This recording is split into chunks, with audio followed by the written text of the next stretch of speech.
So this hadith in Bukhari mentions an incident that happens later on, when the people of Medina revolt against Yazid and they want to dethrone him.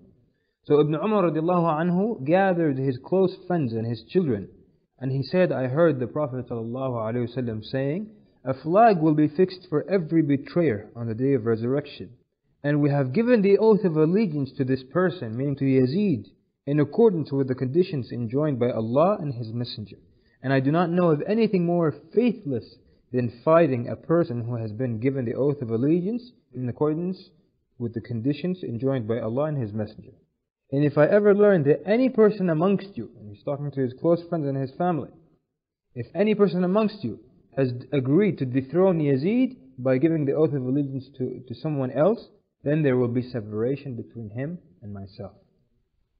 So now Al-Hussain radiallahu anhu starts to receive many letters from Iraq. They sent him many letters saying, come to us. If you come to us, all of Iraq and all of our swords are with you. So Al-Hussain radiallahu anhu then sends Muslim ibn Aqil ibn Abi Talib to Kufa. And on the way, they get lost. Muslim ibn Aqil, and he had 2 guides with him. And they get lost on the way. The reason they got lost is that they didn't take the normal route to Al-Kufa. They didn't take the main route. They took another route because they didn't want to be caught. So they get lost, and one of the guides dies of thirst. And they almost die. So he feels that Allah is not facilitating this issue. Muslim ibn Aqil then sends a letter to Al-Hussain saying, let's leave this issue alone. Allah is not facilitating right from the beginning. So then Al-Hussain tells him, maybe you're afraid. Perhaps you're afraid. So he continues and he goes all the way to Al-Kufa. There, the governor is Nu'man ibn Bashir, and he's put there by Yazid. And he hears of Muslim ibn Aqil's advance. And when he hears of that, he orders the people that there will be no fighting. When Yazid hears this, he feels that he is not strong enough. Perhaps he is not strong enough, so he removes him and he puts Ubaydullah ibn Zayd ibn Abi. Zayd ibn Abi, the half-brother of Muawiyah. And we said he was a stern man. So he puts Ubaydullah ibn Zayd, and Ubaydullah heads out to Kufa. And Muslim ibn Aqil sends letters to the leaders of Al-Kufa. And he starts to take al-bay'ah for Hussein. And 12,000 warriors gather for Al-Hussein. All of them willing to support Al-Hussein. And meanwhile, Muslim ibn Aqil was staying at the home of Hani ibn Urwa. And Hani ibn Urwa sent to Al-Hussein. So now the governor, the new governor, Ubaydullah ibn Ziyad, arrives in Al-Kufa. And he sends spies and scouts to find out exactly where Muslim ibn Aqil is staying. And they find out that he's with Hani ibn Urwa. So he sends for him. And he brings him, and he denies, Hani ibn Urwa denies that he has Muslim in his home. So then he brings witnesses who testify against him. So then he says, hey, I did not invite him, but he came to me. So then Ubaydullah ibn Ziyad says, bring him to me. Bring Muslim ibn Aqil ibn Abi Talib. And Hani ibn Urwa says, Wallahi, if he were under my feet, I would not lift them from him to expose him. So then Ubaydullah ibn Ziyad had him beaten and had him hurt and imprisoned. And then his tribe hears of this and they thought he was killed. So they came to the palace and he tells them that he's still okay. So now Muslim ibn Aqil hears of this, that the man whom he's staying in his house is punished and he's put in prison. So he says there's not enough time to wait for Al-Hussain to arrive. So he orders to begin the revolt immediately. He starts calling upon the people, the 12,000 who gave bay'ah to Al-Hussain earlier. And when he calls on the 12,000, only 4,000 of them respond. Only 4,000 of them respond. So Ubaydullah ibn Ziyad gathers the leaders of Al-Kufa, and he incited them to gather an army, and he threatened them, and he warned them. So he used all the techniques possible. So they began to write to his people who were around Muhammad ibn Aqil. The people who joined Muhammad ibn Aqil ibn Abi Talib, this 4,000, their leaders started to write to them, saying, leave that army. So only 500 remained. 12,000 promised him, 4,000 come out, and now only 500 remain. And they kept withdrawing at night, and by night time, none remained with Muslim ibn Aqil ibn Abi Talib. Nobody. So he escaped, and Ubaydullah ibn Ziyad sent forces searching for Muslim ibn Aqil. So they caught him when he was in a house, and they sent 70 men, and they went out and they asked him to come out, and he refused. And they asked him again twice to come out, and he refused. And as they were about to attack him, he came out to them and fought them with the sword until he became exhausted and he became weakened. And then they took him to the palace, to Ibn Ziyad. And Ibn Ziyad killed him and threw his body to the people. Even though this is Muslim ibn Aqil, the brother of Ali ibn Abi Talib. He killed him and he threw his body to the people. And he also killed Hani ibn Urwa, the one who had him in his house. And he challenged his tribe. So he was very stern, very harsh man. So Al-Kufa calmed down. Meanwhile, Al-Hussein doesn't know all this is happening. He's still on his way to Al-Kufa, not knowing what's going on. So he head out, despite the advice of his brother Muhammad ibn Hanafiya, who tells him, don't go out until you get the bay'ah, then you can go. The majority of people advised Al-Hussein not to go out to Al-Kufa. Abdullah ibn Umar gives him advice, don't go out of Mecca until you take the bay'ah from everyone else. And he insists. So then Abdullah ibn Umar bursts into tears, and both of them weep, and they bathe each other for well. And then Abdullah ibn Abbas comes to Al-Hussein and he tells him, don't leave Mecca, don't be away from the house of Allah. Your respected father preferred Kufa to Mecca and Medina, but don't you know how the inhabitants of Al-Kufa treated him? They martyred him. They robbed your brother Al-Hassan. What he's referring to, Al-Hassan radiallahu anhu, when he was the Khalifa for those short 6 months, they used to give him a hard time, and they entered his home and they robbed things from him. They robbed his rugs from his house, things. And these are one of the things that made him disgusted and tired of the whole Khilafah. So he's telling him, they robbed your brother Al-Hassan radiallahu anhu, and ultimately poisoned him to death. You must not trust them. Neither their bay'ah nor their promise is believable, nor are their letters and their messages trustworthy. So then Al-Hussein said, you are 100% justified in what you say. But Muslim ibn Aqil's letter has come to me, and 12,000 people have taken bay'ah. Before that, 150 letters from the nobles of Kufa have also come. So now there is no danger, and my visit to that place is the right thing to do.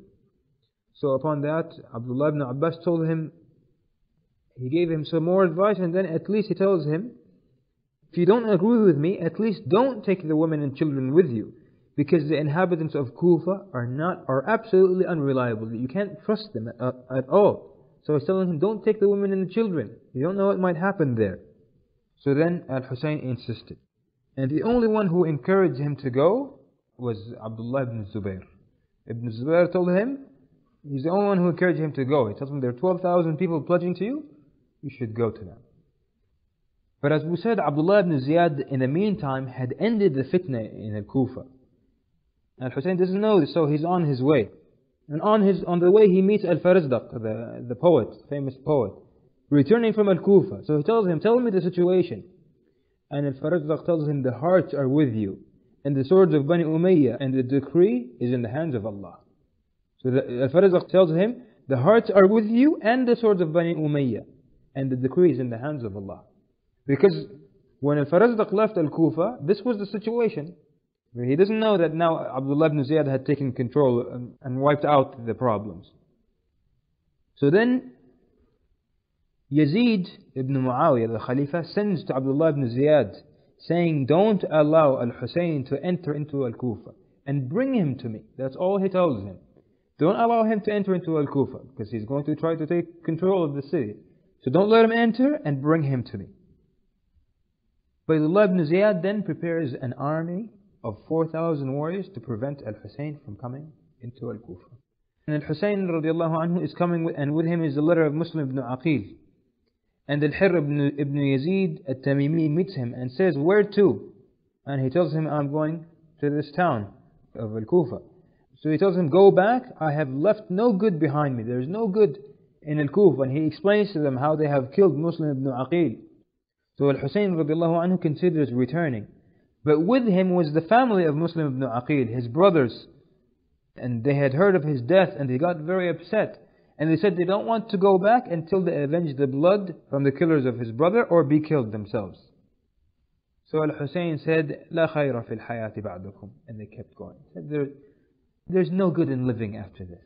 Let's just keep going. So they kept going. And on the way, they saw the horses of Abdullah ibn Ziyad. Remember the 4,000 that was to stop them from entering? So they saw them, so they changed the path to Karbala. And they put up a tent, and with him were 45 horsemen, and 100 footmen, and women and children. And the man in charge of the army of Ubaydullah ibn Ziyad, of these 4,000 men, was Umar, the son of Sa'ad ibn Abi Waqqas. He was in charge of the army. And Umar used to want the Khilafah. And Ibn Ziyad put Umar ibn Sa'ad, he put him in charge of Ray, which is the area of Tehran right now. And when he heard of Al-Hussein, Ibn Ziyad tells him that I will not put you in charge of Ray until you stop Al-Hussein. So he tries to be excused from that, and Ibn Ziyad insists. He tells him, I will not let you go and be in charge of Ray if you don't go and stop Al-Hussein. So he forced him into it. So he says, let me think about it overnight. And in the morning he was ready to go and stop Al-Hussein from entering Al-Kufa. So he went to Al-Hussein and he besieged him in Karbala. They surrounded him. So Al-Hussein tells Umar ibn Sa'ad ibn Abi Waqqas, the leader of the army, of the governor, pick one of these three options. I will go back to where I came from. Hussein is saying, I will go back to where I came from and leave me. Or let me go to Yazid, the Khalifa. I will go myself. Or leave both these options. Let me just go out to jihad. He doesn't want a part of this. So Umar said, I accept. So he sent to Ibn Ziyad. So Ibn Ziyad refused and he insisted. He says, bring him to me as a captive. So Al-Hussein says, no, by Allah, that will never happen. La wallahi. I'm not going to go as a captive to Ibn Ziyad. So then Umar ibn Sa'ad refused to fight. And he asked Al-Hussein to surrender. And Al-Hussein refuses to surrender.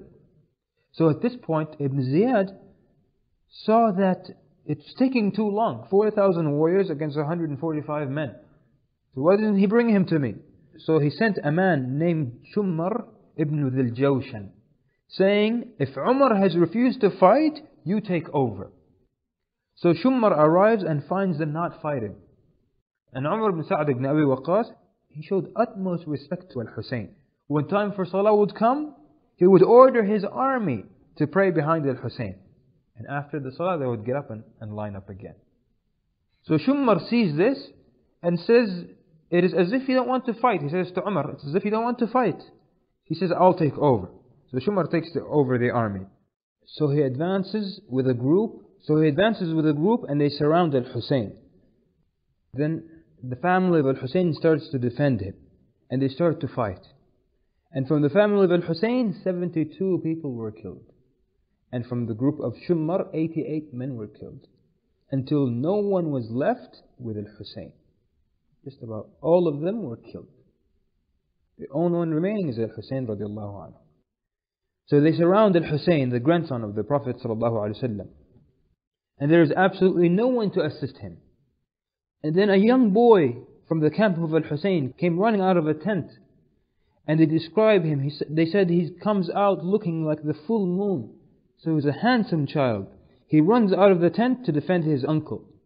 And then Zainab, the daughter of Ali and the sister of Al-Hussein, runs after him and stops him. She stops the child as he's running to protect his uncle. And then Zainab stops him, and he insisted, and he got away from her. And he runs to defend his uncle. And he comes to protect Al-Hussein. And a man gets up and strikes him with the sword. So the child puts his right hand up to protect himself. And the man strikes it with the sword, and he cuts it off, and it's only hanging by his skin. So the child screams, Ya Abatah! He's screaming to Al-Hussein. And he tells him, Ya Bunay, ihtasib ajraka inda Allah. Await your reward with Allah. You are going to join your righteous forefathers. So then the men gathered around Al-Hussein radiallahu anhu from all angles, while he is fighting them off left and right. And they back off from him, and they described as goats run away from a lion. He's fighting them off fiercely. And then Zainab, the daughter of Fatima radiallahu anha, she comes out saying, may the sky fall on the earth. And she went to Umar ibn Sa'ad and she says, Ya Umar, are you pleased? She comes out saying, Ya Umar, are you pleased that Abu Abdullah is killed while you watch? And then the tears roll down from the face of Umar ibn Sa'd, and he turns his face away from her. He's powerless. He has nothing he can do. So they reached him, but no one would dare kill him. All of them, they encircled Al-Hussein radiallahu anhu, but no one wants to dare kill him. So then Shummar ibn Dhul-Jawshan comes and says to them, woe to you, what are you waiting for? Kill him, may your mothers mourn you, may you die. So they attacked him, and the first man to strike him was Zur'ah ibn Shurayk at-Tamimi. And he strikes Al-Hussein on his left shoulder, and then he strikes him on his neck. So Al-Hussein gets up, and he's not able to stand, radiallahu anhu. And he stands, and he falls again. And he stands again, and then he falls. So then Sinan ibn Amr ibn Anas al-Nukhai takes a spear, and he hits him with it. And Hussein radiallahu anhu falls. And then Shummar ibn Dhul-Jawshan cuts off his head. So in this way, they butcher the grandson of the Prophet sallallahu alaihi wasallam, even though he decided to return and to leave this affair. And Hassan al-Basri rahimahullah says that 16 men from Ahlul Bayt, from the family of the Prophet ﷺ, were killed with him. And Hassan al-Basri says no one on the face of the earth at that time was comparable to them.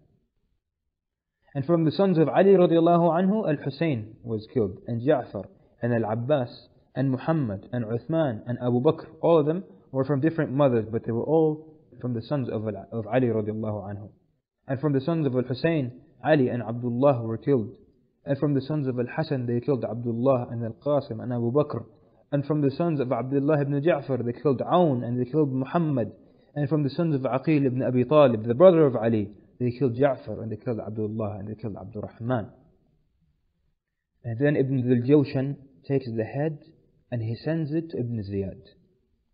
And Ibn Ziyad gathers the people and he put the head in front of him. And he had a metal rod in his hand. And he was hitting, as he was talking, he was hitting the lips of Al-Hussein with it, saying, Wallahi, I have never seen anyone as handsome as he is. So now this is the head of the grandson of the Prophet ﷺ, and this man, Abdullah ibn Ziyad, is hitting it. Hitting the lips of the head of Al-Hussein with this metal rod. And one of the people who witnessed this was the companion, Zayd ibn Arqam radiallahu anhu. And he said, remove that rod from those lips. فَوَاللَّهِ الَّذِي لَا إِلَهَ إِلَّا هُ, I have seen the lips of the Prophet ﷺ on those two lips, kissing them. The Prophet ﷺ used to kiss them, kiss Al-Hassan and Al-Hussein on their lips when they were young. And Zayd ibn Arqam radiallahu anhu was an old man and he starts to cry, and the people cried because of what he said. So then Abdullah ibn Ziyad tells him, أَبْكَ اللَّهُ عَيْنَكَ, meaning may Allah cause you to cry, may Allah cause you sorrow. By Allah, had you not been shaykhun akhraq, an old man with no intelligence who has become senile, I would have struck your neck. With such audacity he speaks to one of the companions of the Prophet ﷺ. So Zayd ibn Arqam got up and he went out and he said some things. He insulted Abdullah ibn Ziyad to the people. And then Ibn Ziyad sends the head of Al-Hussein to the Khalifa, Yazid ibn Muawiyah. Al-Ghazi ibn Rabi' al-Jurshi narrates saying, Wallahi, I was with Yazid ibn Muawiyah in Damascus, when Zuhair ibn Qais enters, and with him is the head of Al-Hussein. So Yazid said, woe to you, what is that with you? Because Yazid ibn Muawiyah had commanded that they bring him Al-Hussein, but not to kill him.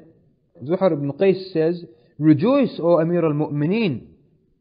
Al-Hussein ibn Ali ibn Abi Talib came to us with his family and 60 men of his Shia, meaning 60 men of his supporters. So we went out to him and told him to surrender and abide by the rule of the Amir, Ubaydullah ibn Ziyad, or fight. So they chose to fight. So we went to them and surrounded them, and the swords took their toll on them, and they started to flee to where they couldn't flee. And then he continues saying, and it was as if killing some camels or taking a short nap. That's how easy it was.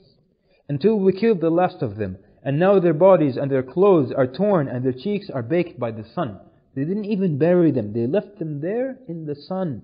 until an Arab tribe came the next day and buried them. And then tears come to the eyes of Yazid ibn Muawiyah. And he says to him, woe to you, I wanted you to obey me without killing Al-Hussein. لَعَنَ اللَّهُ ibn Sumayya. Abdullah ibn Ziyad, his mother's name was Sumayya. So he's saying, لَعَنَ اللَّهُ ibn Sumayya, the son of Sumayya. May Allah curse the son of Sumayya. But Allah, if I were there, I would have forgiven him. رَحِمَ اللَّهُ al-Hussein. Starts to say, may Allah have mercy on Hussein. So the man thought that when he brings the good news to the Khalifa, that the Khalifa will give him something as a reward. And he puts the head of Al-Hussein in front of Yazid. And Yazid starts to say, Amma wallahi, if I were there, I would not have killed you. And then they brought the women of Ahl al-Bayt. He had them bring the women of Ahl al-Bayt who were with Al-Hussein to take them to Ibn Ziyad. And Yazid commanded that Ibn Ziyad treats them well. And then he sent them to Yazid. So they brought them to the Khalifa, who commanded An-Nu'man ibn Bashir to send men to accompany them to Medina. And the only one who was not killed from Ahlul Bayt was Ali, the son of Al-Hussein, who later on becomes known as Zainul Abidin, because of his worship of Allah subhanahu wa ta'ala. And some of the people from Bani Umayyah said, don't leave him. Wallahi, if he grows up, he will revolt against you and Bani Umayyah. And Yazid refused to kill him. And this shows, if Yazid were as bad as people made him out to be, he would have had him killed. So the women of Ahlul Bayt stayed with the family of Muawiyah, the women of the family of Muawiyah. And they stayed in the house of the Khalifa.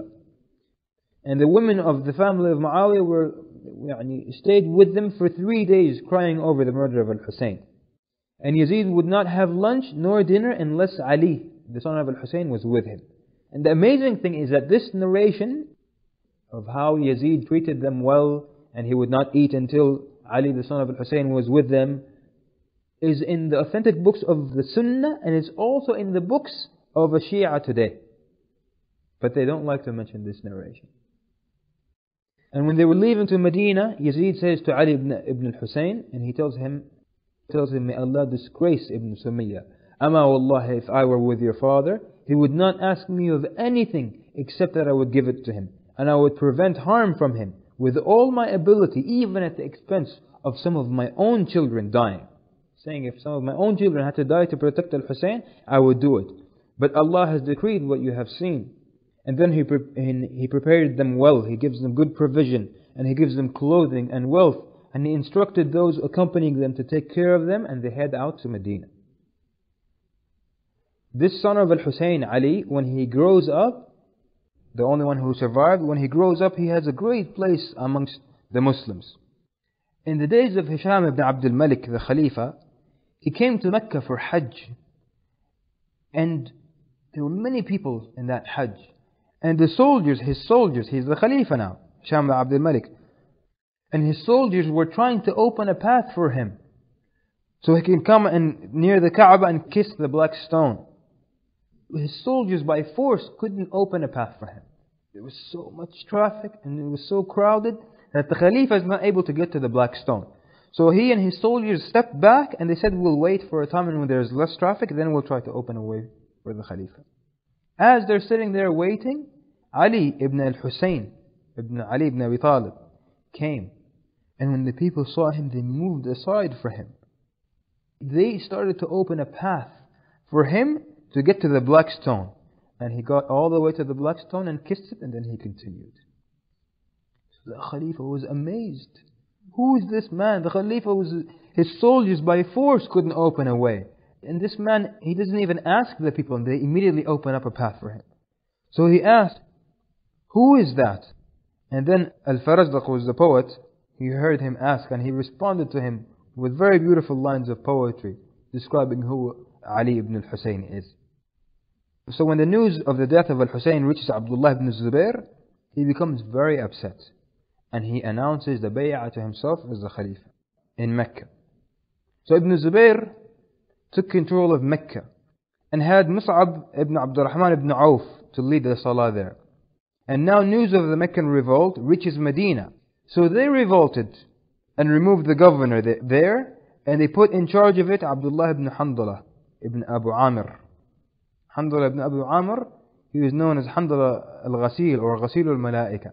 He is the one who went out for the battle of Uhud without even bathing, and the angels bathed him after the battle of Uhud. This is his son. So now Banu Umayyah, they were mainly in Medina. And when this revolt happened in Medina, they ran to the home of Marwan ibn al-Hakam. And they were besieged there. And there were 1,000 people. So they had negotiations and they said, let us leave Medina. And the people accepted and they let them leave. Yazid ibn Muawiyah receives the news of Mecca revolting under Abdullah ibn Azzubair. So he sent an army under Muslim ibn Uqba al-Marri. And the army heads out. On the way, they met the people of Banu Umayyah who left Medina. And they got the news from them about Medina. They're on their way to Mecca, they hear the news of Medina. So he takes them and they went towards Medina. And they sent them messages asking the people of Medina to surrender. And they refused and they took up arms. And then a severe battle takes place in Medina known as Waq'atul Harra, the Battle of Harra. Very severe battle against the people of Medina and the army of the Khalifa in Dhul Hijjah in the 63rd year after the Hijrah. So Ibn Uqba surrounded them and he asked them to surrender and they refused, and then he fought them and he defeated them. But not only that, even though he's fighting Muslims, he made their wealth halal and their blood halal. And anyone who comes out of their home will be killed. And he took their wealth by force and he took the things in the markets. And he had 4,000 from the people of Medina killed. After he takes care of Medina, he starts to head towards Mecca. And on the way, Allah subhanahu wa ta'ala decrees that Muslim ibn Uqba, the leader of the army, dies. And in charge of the army now is Hussain ibn Numayr as-Sukuni. And in Mecca the people have gathered, and the Ansar of Hussein have gathered, and even some of the leaders of Al-Kufa, as far as Al-Kufa. His name is Mukhtar ibn Abi Ubaid al-Thaqafi.